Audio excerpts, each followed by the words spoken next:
屋企部電視機日日都開，但你知唔知點先可以好好保養你部電視？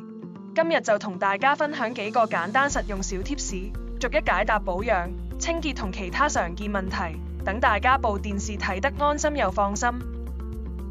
保養小貼士：第一，養成睇完電視就熄機嘅習慣，善用電視嘅節能設定，例如定時或者慳電模式，可以減少電力消耗同機器負擔，避免加速老化。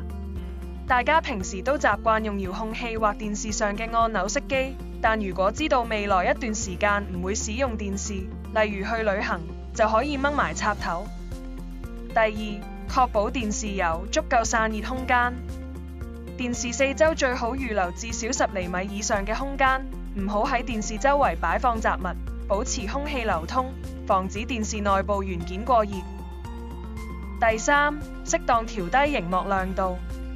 螢幕太光唔單止殘眼，仲會令電視嘅顯像管或者背光元件長時間超負荷運作，加速老化。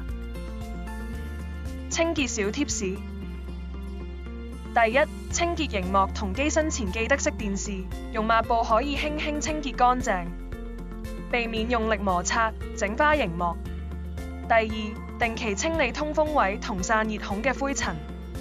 電視背面嘅散熱孔同罅隙位好容易積塵，長期唔清理可能會影響散熱。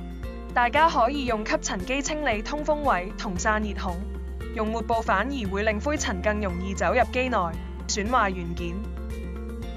常見問題：如果成個遙控都冇反應，可以首先檢查電池仲有冇電。換咗新電池都未能正常運作嘅話，可以檢查彈弓有冇鏽跡。如果有，可以刮走表面嘅鏽跡，令電池能夠正常通電。